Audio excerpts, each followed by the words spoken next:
Good morning and welcome to the National Newspaper Publishers Association's Let It Be Known. Is Kanye West going broke?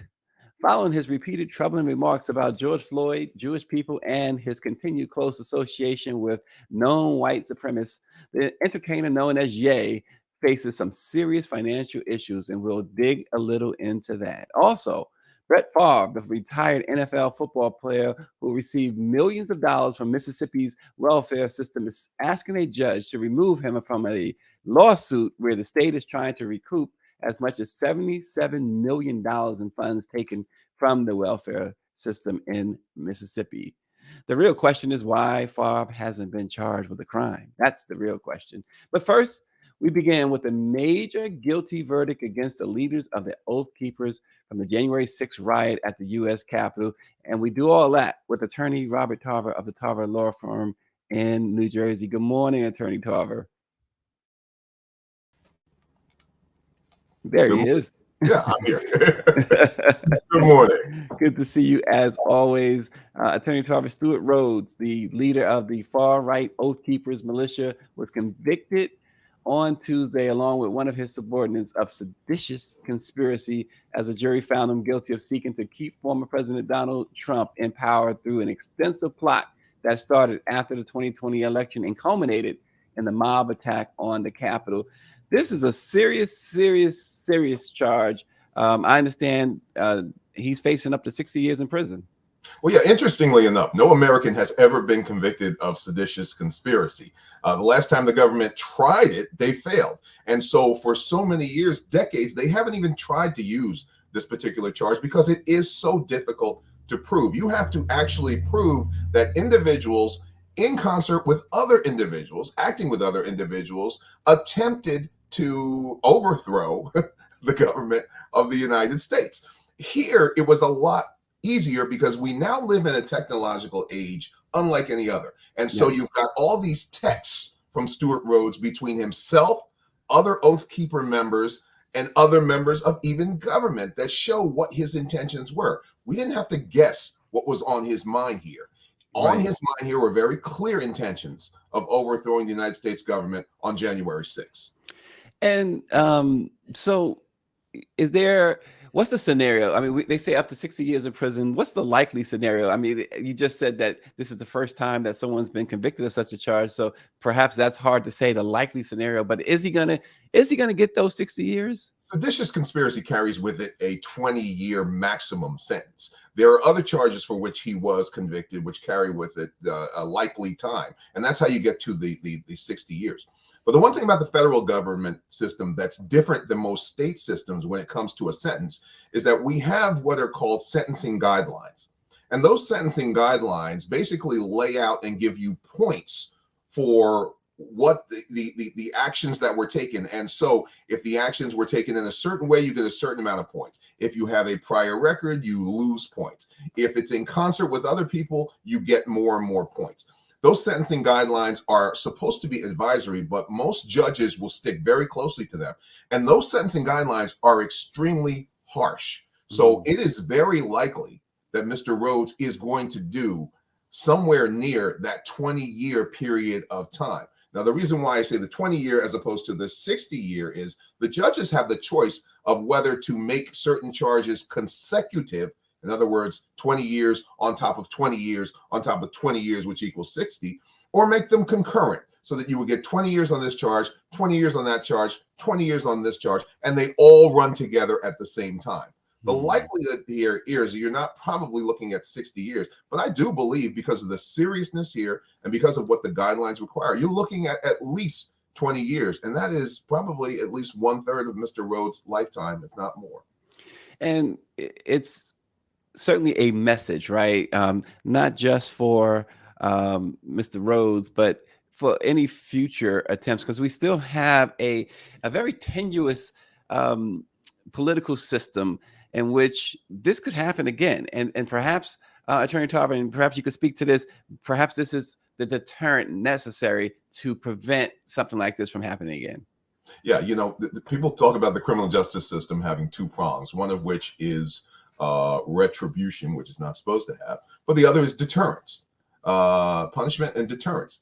And the idea here, realistically, from the Department of Justice, was to make sure that this particular individual was convicted. Let me tell you, they are extremely excited now, because if he had not been convicted, it would have sent a different message. Understand that there are other individuals from the Oath Keepers in conspiracy. In fact, Stuart Rhodes' own attorney is getting ready to come up on trial sometime soon. But there are other individuals who still have to go to trial. And now they're looking at this and they see that the government is strong enough in its presentation of cases to actually get convictions. So you've got these individuals who are waiting out there in the wings. They're going to have to make a decision as to whether or not they're going to go to trial and risk everything, or whether or not they're going to try to enter to some sort of plea, or third option, enter some sort of plea that allows them to cooperate and give information on other individuals. Either way, coming back to what we said, this is a deterrent, because people who were bold enough to walk up into the Capitol on January 6th, people who were bold enough to clearly state in their texts and their emails and other documents that they are intent on overthrowing the government, now have to take a real hard look at their actions. And I got to tell you this as a last thing. You still have people who are looking over their shoulder. Just here in New Jersey, where I am, 3 people were arrested last week for the January 6th conspiracy, more than a year after. So people are looking over their shoulder. They're saying now that this thing is no longer the joke that they thought it was on January 6th. Yeah, 2 years later, next month, January will mark 2 years. And so far, 900 criminal cases have come out of that. And they, as you just stated, someone just got arrested, and they're expecting, according to the U.S. Department of Justice, they're looking at even hundreds of more arrests. And here we are, nearly 2 years later. But what does this do also for Donald Trump? Here's one angle.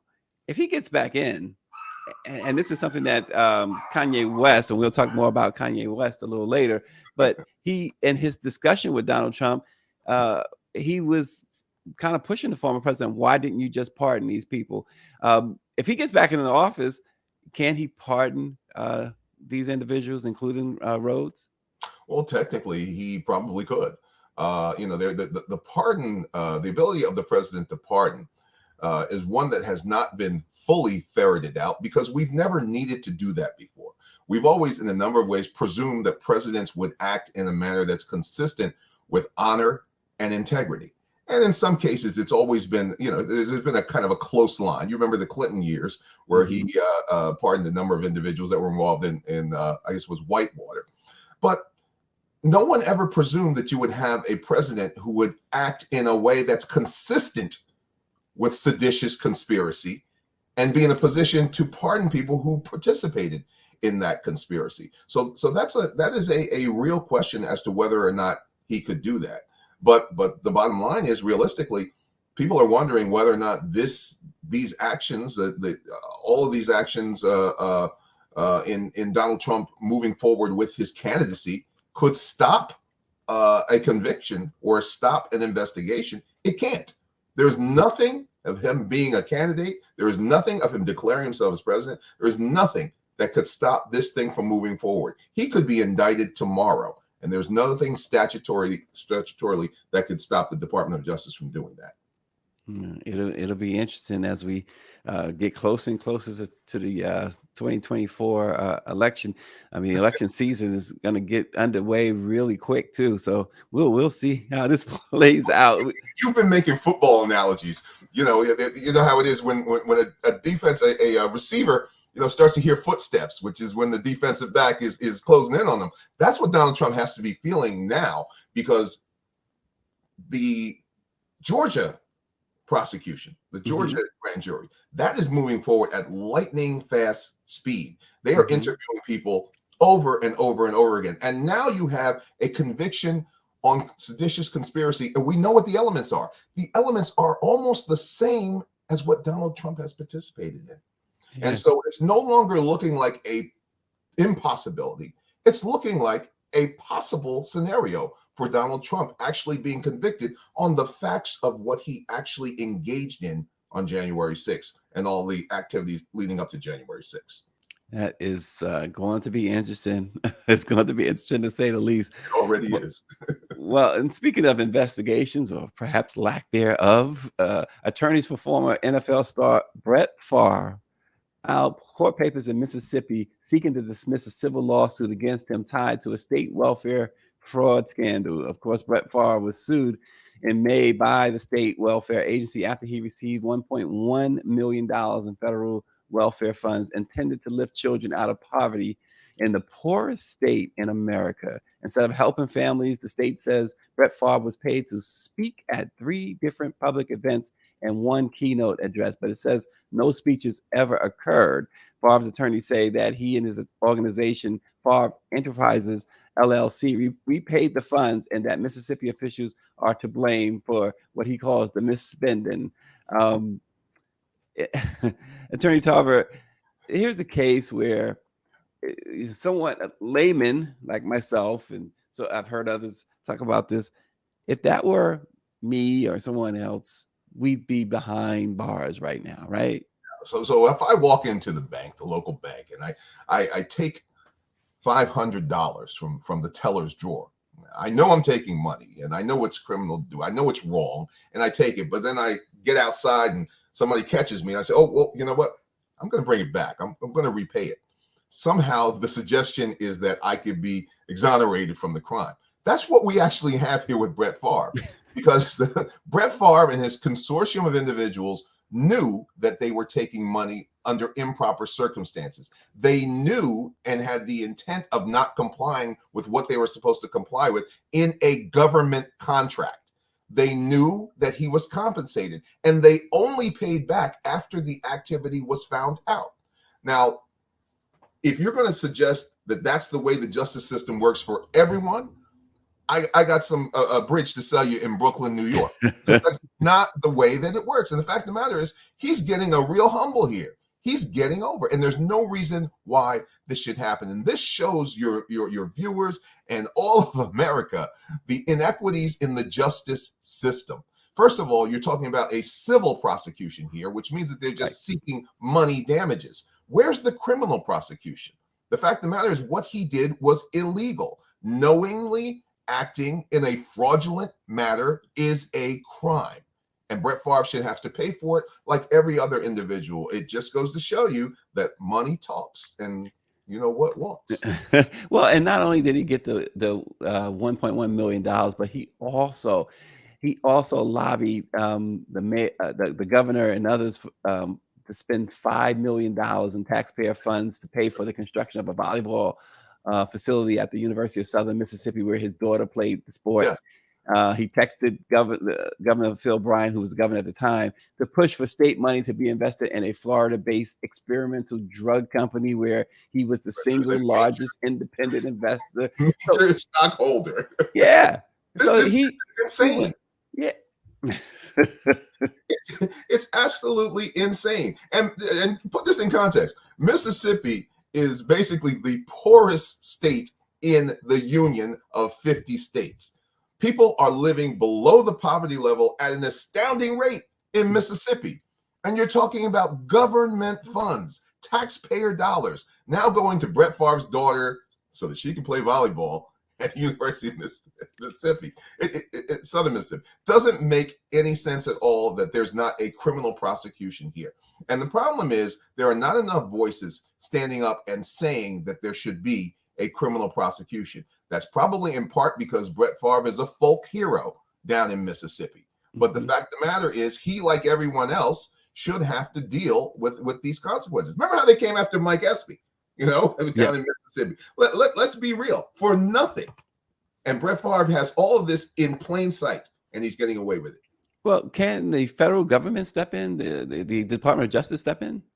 Well, the problem is, I don't know that there is any federal crime or statute that's been offended here. You're talking about government funds. You're talking about state government funds. Look, I have seen prosecutions, and I have defended individuals who have been charged by the federal government based upon certain state actions. But I don't know enough about the funds here and whether or not there's a federal tie-in. To the extent that any of these funds may have been part of a federal program or may have been part of a federal grant, then yes, the federal government can step in. But again, unless there is a groundswell noise, real calling for this to happen, it's not going to happen, because people would rather this go away for this big hero than to see him fall. And we really need to be attentive to this, because if justice is going to stand for anything, it has to stand for some form of equality in prosecution. And we just don't have that here. Yeah, this is, again, you're taking, like you've outlined, the poor is the poorest state in the nation, number one. And you're taking from poor people. I mean, if it's these are, and I hate to use this term, they're dirt poor people that you are stealing from. I mean, there's not many crimes that you can consider worse, is it? First of all, let me amplify your dirt poor sentiment. I was in Mississippi recently. There are literally homes with dirt floors where people are living. They are dirt poor. The actual floor is nothing but dirt, but sand. So these are the poorest of the poor. This is the people that are in most need. And Brett Favre is a millionaire, a multi-millionaire. The question is, did you really need to do this for any purpose? It's not even a situation where he needed to line his pockets. It's a situation where he and others made deliberate choices, knowing that the money was prescribed for people who are poor, to say that it's not enough for me. I have to line my pockets even more. And you know, that's an area in which I think the Attorney General of that state really needs to take a hard look. Because, you know, ultimately, you're going to have people who come back, and this is what's not charged enough. You're going to have people who are going to come back and say, if you haven't prosecuted this individual for this crime, then you should not prosecute me for this. It's what's called selective prosecution. And when governments and attorney generals and prosecutors selectively prosecute others and don't prosecute others, they open themselves up for a charge of selective prosecution. And in a number of ways, sometimes, very rarely, that can be a successful defense to certain types of prosecutions. So I drive somebody to the bank knowing that they're going to rob it. I don't participate, but I'm still guilty, right? Governor Bryant, we're talking about Brett Favre, but shouldn't he go down with that flame too? Depending on what his level of knowledge was. The fact of the matter is, for a conspiracy, you only have to agree to do one thing that is improper. You don't even have to agree to the whole scope of the conspiracy. You can agree to one part of an illegal act. And if you agree to that one part, in for a penny, in for a pound, you're in for the entire scope of the conspiracy. So if the governor knew, and if the governor was at least part of that scheme, then the governor bears responsibility as well. But again, who is going to prosecute that? The Attorney General of the state, who in Mississippi, I believe, may be an appointee of the governor or of the same political party, and if not, works with the governor. Oh, God. You know, so this is why there really needs to be significant oversight. And if the DOJ can do something, the DOJ should do something.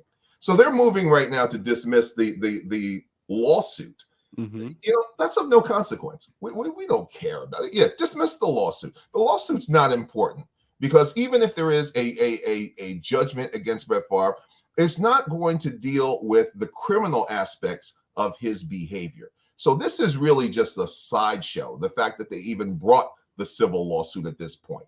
The fact that they brought the civil lawsuit suggests that they are clearly not thinking at all about a criminal prosecution. They expect that looking at this civil lawsuit, we, the public, are going to say, oh, wow, they're moving against Brett Favre. Boy, wow. No, this is nothing. It's just a civil act, and perhaps it may be dismissed. Yeah, and really at this juncture, they're only looking to collect about $228,000 in interest or whatever they feel that Brett Favre still owes.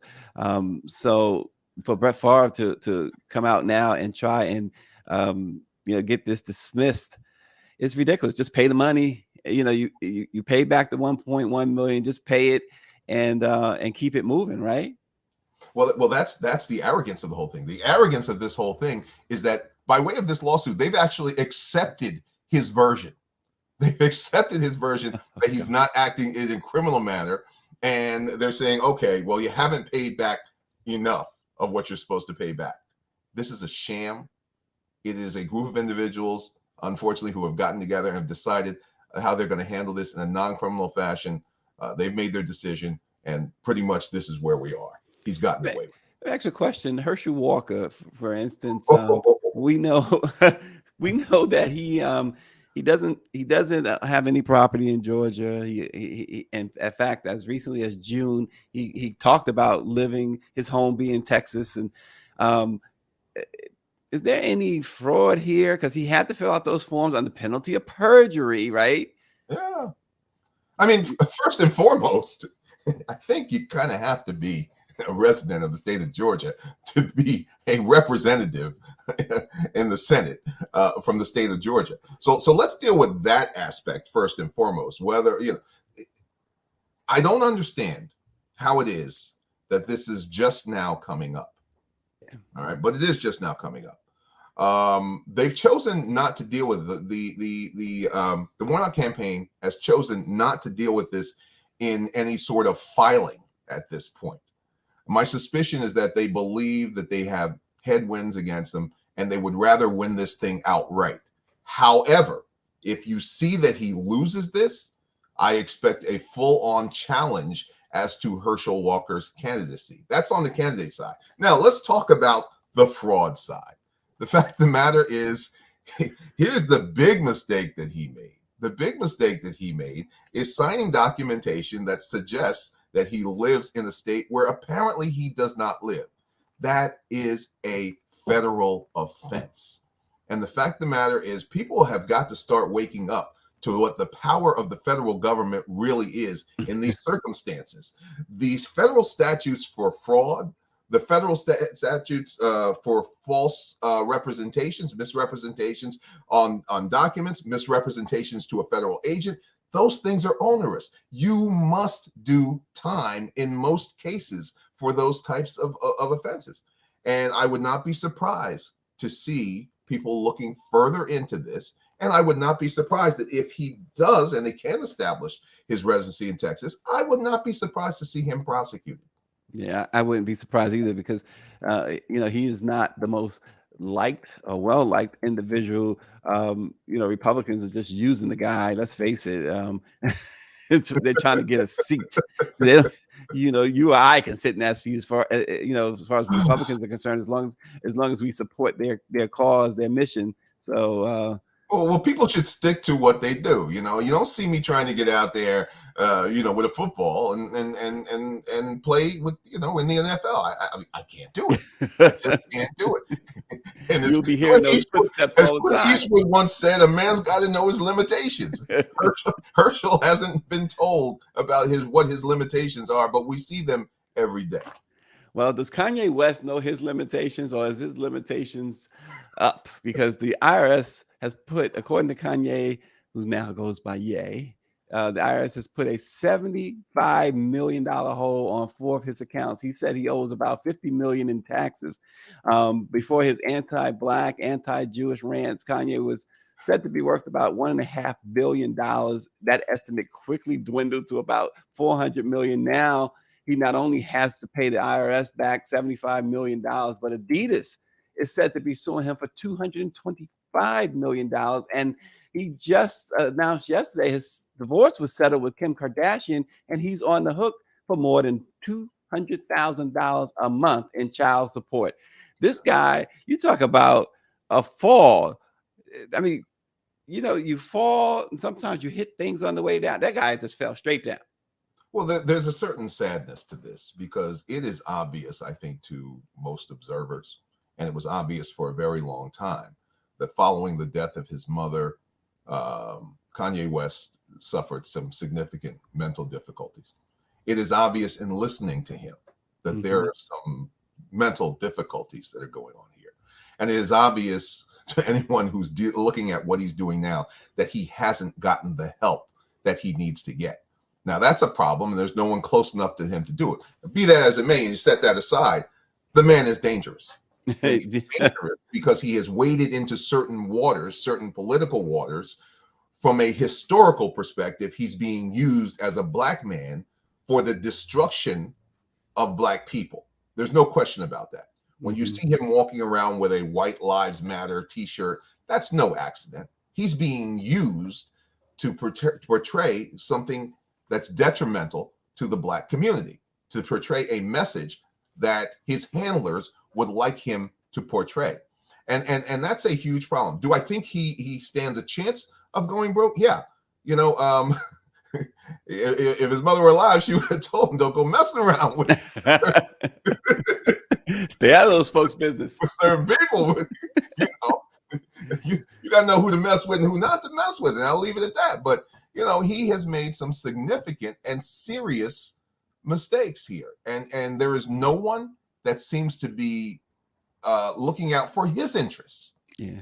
And he keeps doubling down, tripling down on these things, and hanging out with white supremacists and those who are anti-Semitic or known to be anti-Semitic. This guy, he is. You talk about somebody glutton for punishment. My goodness, he's the epitome of someone glutton for punishment. Yeah, you see Nick Fuentes you had up there, Milo Yiannopoulos. Yes. Those individuals are working with him now. And here's what really is happening. Here's the end game behind this whole Kanye West thing.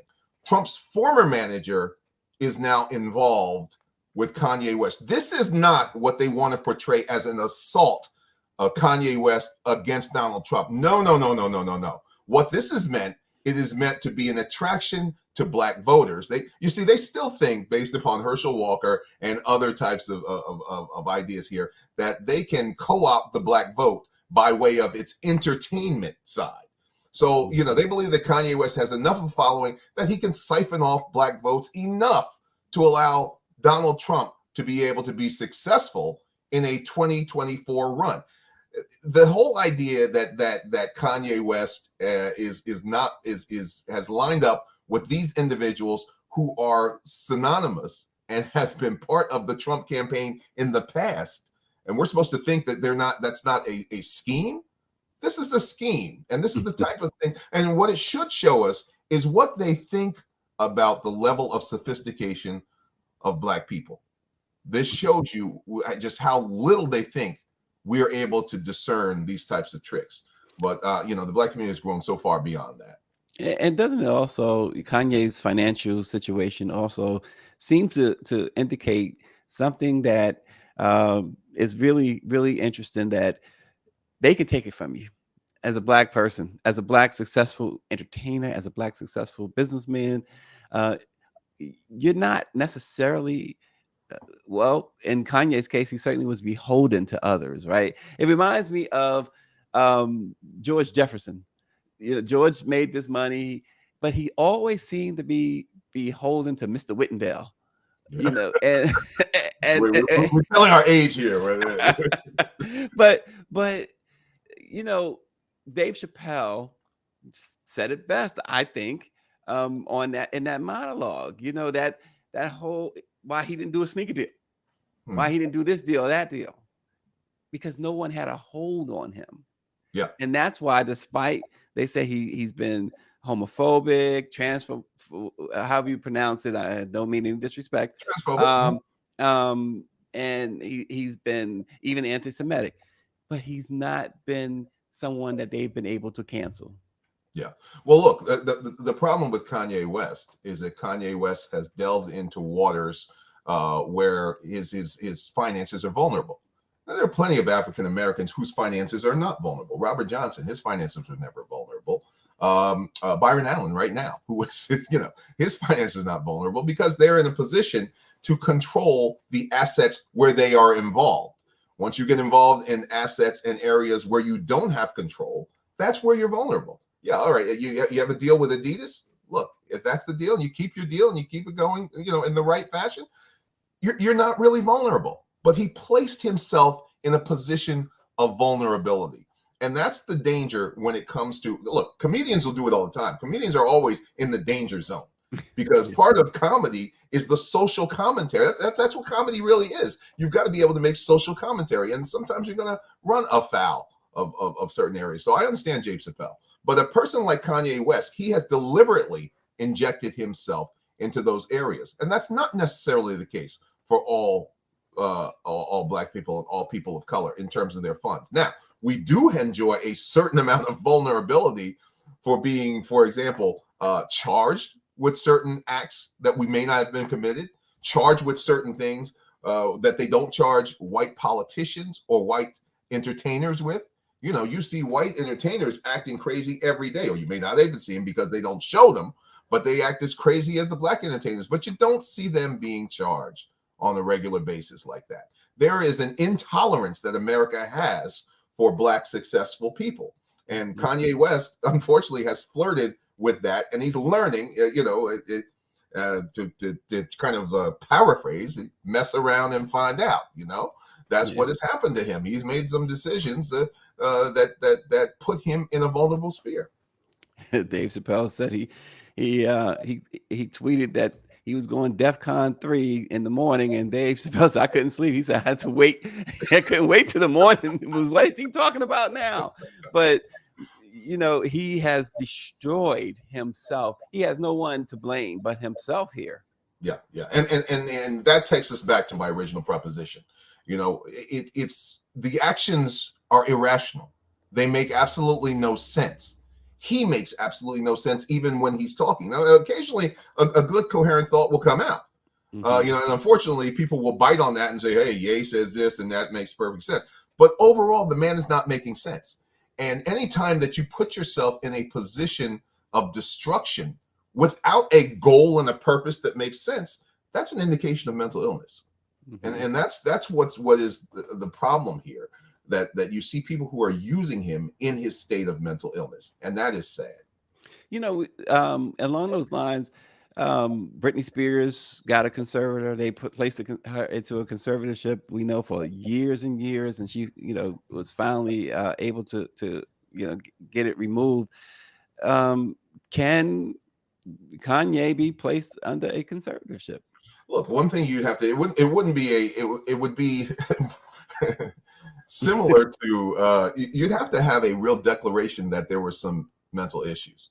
Don't we get enough evidence? So someone who is in standing to make that declaration would have to be able to do it. Now, usually, because Britney Spears' situation was a family situation, it's usually a family member who goes to a court and says, look, this person is acting irrationally. They've shown themselves not to be coherent, that they may be a danger to themselves or other persons through their actions. And the court will consider that and in many cases appoint a guardian over the individual to make sure the individual does not, lose everything. Who would do that here?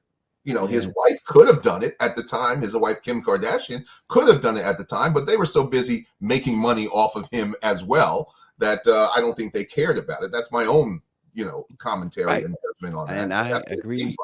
I agree 100%. They are toxic people, that's for sure. And that was very wealthy toxic people. Yes, and could care less about the next person. It makes you wonder sometimes if they really care about each other. Well, they seem to be running a black man factory the way that it works through their family. Without question. It really reminds me of the movie Get Out, what I see happening in that house. Oh God, it's like they go to a black man auction every so often and start bidding. It's just horrendous. I better stop now. We probably both should. Before I need to hire you. Attorney Robert Tarver of the Tarver Law Firm. It's always a privilege to have you on Let It Be Known. Thanks so much for educating us legally and otherwise. And thank you all for watching. We will see you tomorrow.